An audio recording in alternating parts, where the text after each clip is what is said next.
Olá, boa tarde. Vamos prosseguir. Hoje é o último capítulo da história de Nathalie e vamos lá. A certeza dos sádicos. Quando o mensageiro chegou à casa de Nathalie com o que seria a última mensagem, Nathalie não estava. Tinha saído para encontrar uma amiga da faculdade. O mensageiro deixou a carta então com Ellen de Islange, que sem esperá-lo ir embora, abriram-na rapidamente para lê-la. Seu objetivo foi alcançado. Seu objetivo geral, o de que aquele pobre coitado não pudesse mais te fazer mal. Fique bem em seu prazer. Ele não vai a nenhum lugar, mesmo quando insistia em dizer que ao teu lado queria ficar. Soltava essas palavras fracamente, pois a vida dele estava quase ausente. Uma vida em que somente, segundo ele, amava-te verdadeiramente. Ele já não mais respira por causa do espaço que colocou no braço ao cortar o pulso de primeira.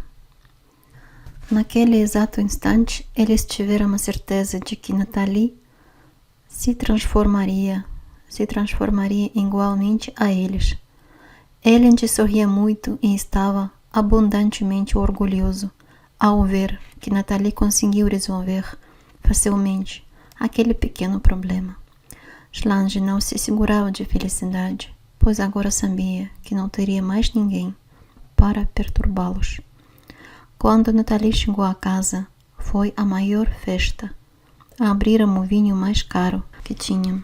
Mandaram matar o porco para comer. Divertiram-se pela tarde toda e por mais 3 dias. Muitos dos amigos íntimos foram convidados e tudo se tornou uma só alegria. Finalmente, a liberdade batia na porta daquele lugar. Nathalie, corrompida por anos em que se deixara despir e cuspir em todos os seus pensamentos, não teve outro ano tão marcante como o último que passou.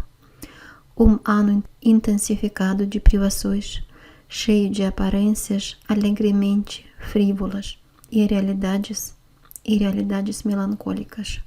As pessoas mais notáveis e fundamentais que davam sentido total à sua vida, Ellen de Islange, estavam felizes e para ela era o que bastava. Tratava-se apenas disso, da felicidade deles, que sempre invadiram a privacidade dela, puramente pelo belo temor da pedra. Agora, eles não precisavam mais se preocupar, pois o perigo estava exterminado. Eles conseguiram preservar e criar nela o sentimento mais puro e sereno que 2 sádicos tinham a capacidade de idealizar: a vingança. Foi nesse derradeiro ano que passou que a situação se agravou ainda mais. Eles intensificaram as suas investidas contra ela, enterrando todas as suas veleidades enfadonhas no mais confuso lugar em que se podia ter engenho para imaginar, no coração. Pensar que isso aconteceu simplesmente porque eles imaginavam que ela começara a demonstrar a menor vontade de querer sair dessa situação. Uma coisa muito engraçada para ela, já que nunca iria fazer isso. Ela sempre se lembrava das pessoas calmas de Ellen. A dor me dilacera por dentro. Você não era triste assim, era sempre feliz. Agora só fica assim, chorando. Tudo isso aconteceu depois que você conheceu esse Calonne. E agora é só assim, choro e mais choro. Dizia, seduzindo-a com uma voz revestida de tranquilidade e uma máscara de despudor no fundo, pois sabia que sempre foi daquele jeito e que os olhos dela, desde tempos, já se perdiam em rios de lágrimas. Mas agora, para ela, nada disso importa. Aliás, no processo da sua vida adversa, nunca importou. A sua diferença por Elendil não mudava e nunca iria mudar, mesmo com toda a força de vontade que ela demonstrava para ele. Ela para sempre iria permanecer ao lado deles. Ela aceitava cada investida sórdida como uma correção de algum erro que cometera e não se lembrava.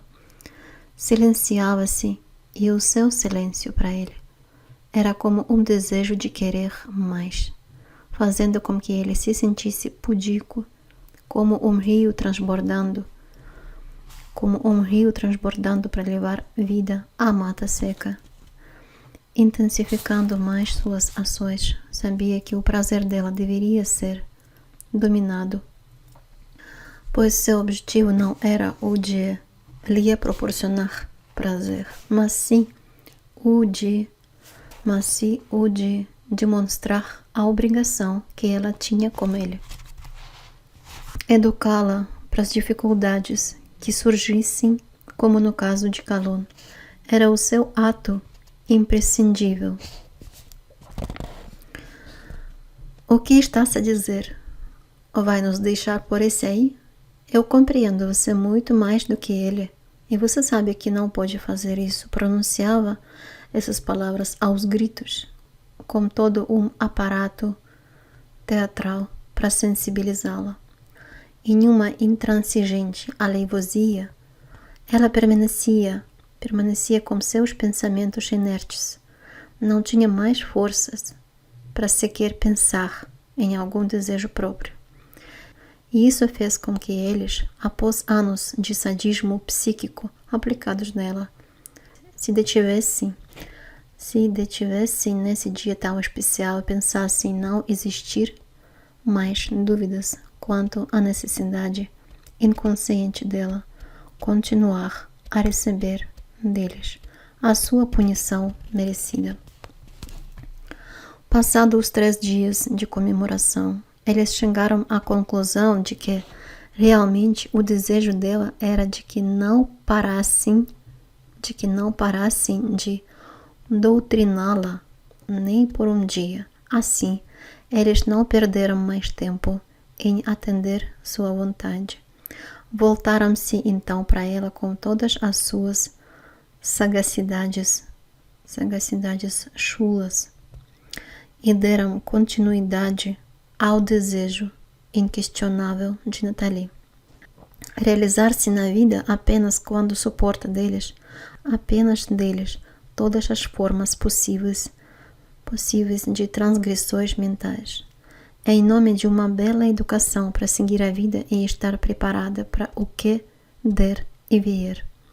Com toda a convicção e a crença de estarem totalmente certos, se sacrificariam de todas as formas possíveis para mantê-la em uma espécie de sodomia mental.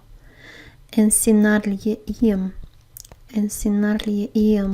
a suportar viver sob um doloroso e arrepiante espetáculo pernicioso de culpa arraigado por um servilismo moral decadente.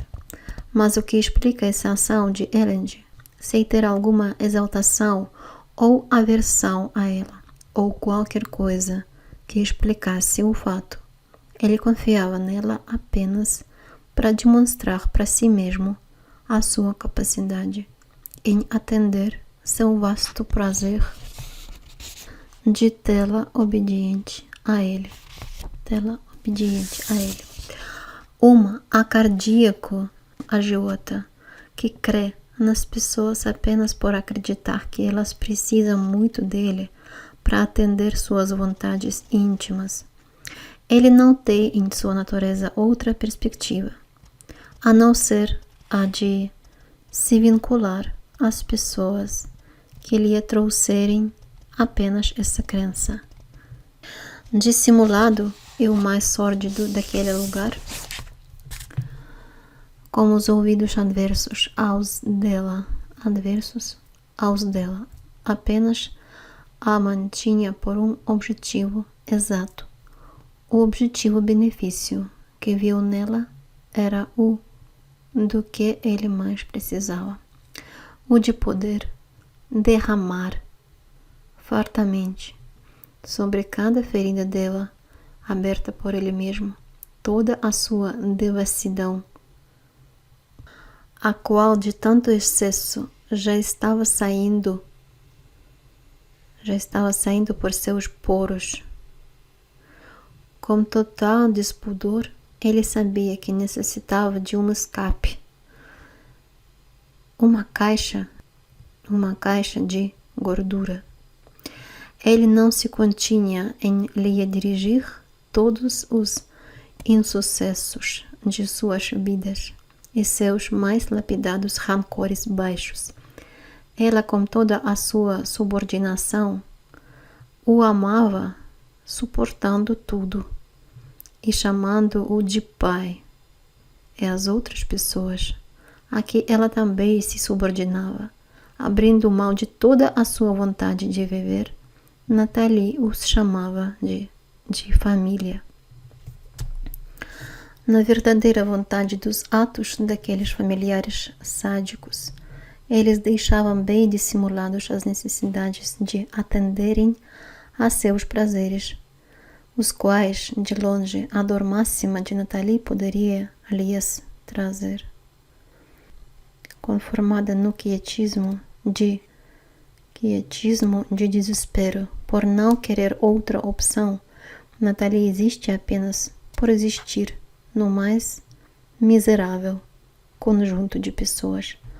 Uma vítima capacho, infausta, desventurada, flagelada, fracassada, funesta, indisposta, lazeira, malamba, miserável praga, precipício, revés, tormento, uma nova aprendiz da dor, que agora sabe muito bem sobre o sofrimento voluntário e é capaz das mais sórdidas ações em busca de uma satisfação própria.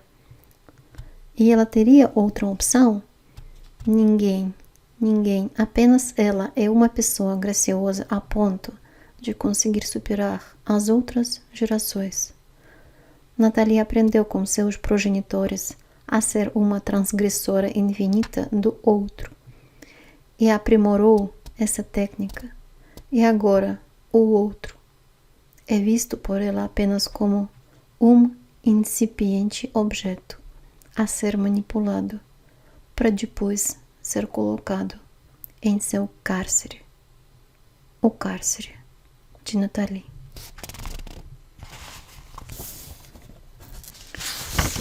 Gente, estamos terminando aqui. A história está finalizada. Não posso dar meus comentários porque estou bastante abalada com desfecho e final também.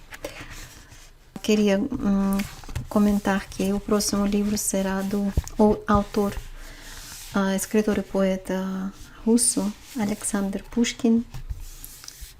Estou pensando sobre um romance dele, romance em poemas, se chama Eugenie Onegin, em russo é Evgeny Onegin.